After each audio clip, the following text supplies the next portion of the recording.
Desde aquí, desde el Centro Cultural Villa de Nerja, dentro del Congreso Foro ACCE Internacional, tenemos hoy la alegría y el honor de presentaros al doctor José Manuel Azcona Pastor, catedrático de Historia Contemporánea de la Universidad Rey Juan Carlos. Ha estado aquí en otras ocasiones, siempre ha apoyado estos congresos. Y José Manuel, es que no me resisto a preguntarte, ¿qué opinas sobre esta guerra en Europa, esto que nos está sucediendo ahora? Pues opino, como entiendo toda persona de bien, pues que es una tragedia que debería haberse evitado, ¿no? Desde mi más profundo convencimiento y pasión por la paz, como no puede ser de otra manera, creo que no haya una persona de bien que no crea en la paz global, pues me parece un desafuero, un despropósito, ¿no? Que se tenía que haber evitado, me parece, y más en el corazón de Europa, en el siglo XXI, una guerra que tiene concepción casi del XIX, pues para mí es incomprensible, luego un desatino por parte del gobierno de la Federación Rusa. Como especialista que eres en historia contemporánea e investigador, ¿se preveía algo así o fue una sorpresa? Yo personalmente anuncié en clase que iban a intervenir cuando el presidente Putin consiguió por unanimidad absoluta de la Duma al Parlamento la anexión del Donbass, ¿no? Ahí dije, ya está, lo intuía, ¿no? Con anterioridad había vientos de guerra, había tambores de conflicto, pero yo honestamente, insisto, en el siglo XXI, en el corazón de Europa, una guerra de esta naturaleza no me la espero, ¿no? No me la espero, por mucho de que la Federación Rusa argumente sus razones, sus tesis, ¿no?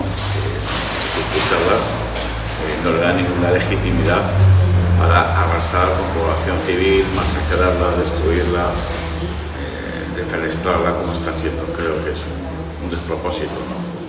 Pero no me lo imaginaba, hasta ese momento, honestamente. ¿Y cuáles crees que pueden ser las consecuencias para Europa?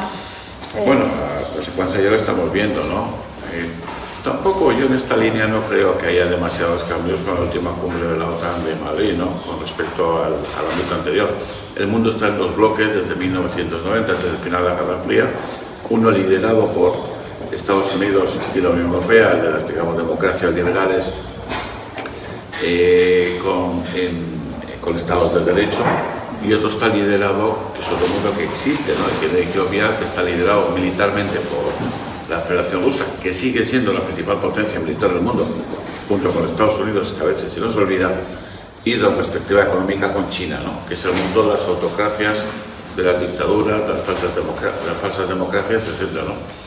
Entonces, bueno, ¿qué ha pasado? Pues desgraciadamente que vamos a tener más militarismo, porque ahora Finlandia, con una frontera de 1.600 kilómetros más Suecia, se pasan al bloque atlantista, la OTAN, que antes no estaban, y desde luego pues una tensión añadida, ¿no? Una tensión añadida.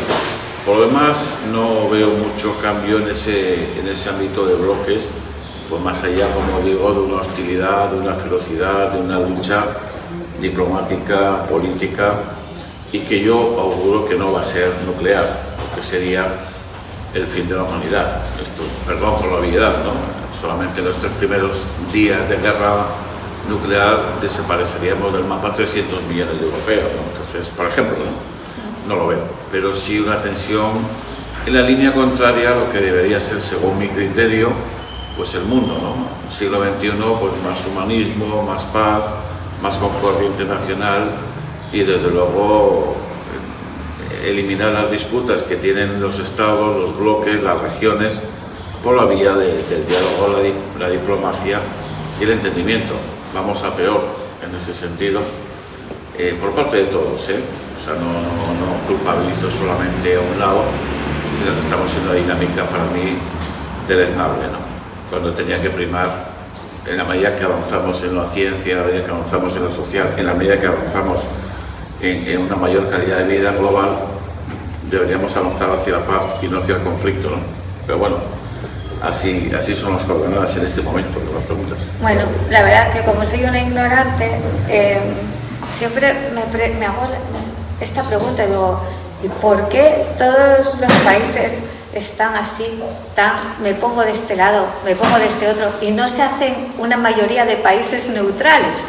O sea, eso daría más posibilidad a negociar, ¿no? Sí. Como a pactar. O sea, no tanto me alineo con este, me alineo con el otro, sino neutrales. Países, muchas naciones neutrales. Eso ayudaría a evitar el conflicto. Se intentó en la conferencia de Bandung de 1955, pero no funcionó más allá de estupendos discursos, buenas iniciativas, mejores propósitos. Me parece interesante lo que dices, ¿no? Porque ¿por qué tienes que estar en uno de los bloques, ¿no? ¿Por qué no puedes tener tu propia manera de ver el mundo, ¿no? Es muy complicado. Los dos bloques tienen sus intereses, tienen sus recursos energéticos, sus recursos económicos, y desgraciadamente no puedes vivir al margen de la tecnología, ¿no? De ahí más de más, sí, es muy complicado, ¿no? Y los pocos que lo hacen, pues enseguida son favoritizados, ¿no? O son arrinconados, una tristeza, ¿no? Igual que reivindicamos el derecho de cada persona a tener su propia manera de entender el mundo, de su propio interior y a ser un ser libre, ¿no? Pues deberíamos hacerlo con los estados-nación, pero no sucede, desgraciadamente, y cada vez menos, Por lo menos, como digo, a la conferencia de Bandung del 55 había la llamada tercera vía, ahora ni eso, ¿no? Y los que se saben, y bueno, además hay otros factores, por ejemplo, está el caso de China, que ha, digamos, surmontado toda la dominación africana, ¿no? Está la India, o sea, hay otros elementos, no tenemos mucho tiempo, ¿no? Pero ya no es que haya, como en la Guerra Fría, la Unión Soviética y Estados Unidos, no, ahora ya tenemos otros países que a su vez hacen también acopio de zonas de influencia, ¿no? Con lo cual, ser libre, ¿no? Mantener una forma propia de ver el mundo como Estado-nación, pues cada vez más complicado, por no decir imposible. Una tristeza, ¿no? Porque deberíamos reivindicar ese derecho a ser nosotros mismos, a tener nuestra propia forma de ver. Muy complicado, muy complicado. Bueno, que vayamos a por ello. Pues sí, hay que lucharlo. Yo creo que la suma de individualidades genera la colectividad. Y en la medida que cada vez los ciudadanos seamos más concienciados, pues intentaremos por lo menos equilibrar todo ese desacuerdo que es esa dominación global. Yo también lo veo así. Pero no veo una tarea fácil. Oye, en la historia se han conseguido muchas cosas también con los esfuerzos globales, ¿no? Y a medida que cada uno de nosotros luchemos por esas mayores dosis de libertad dentro de la armonía y la paz universal, pues creo que no vamos mal, o no deberíamos ir mal. Por tanto, es un esfuerzo muy individual también.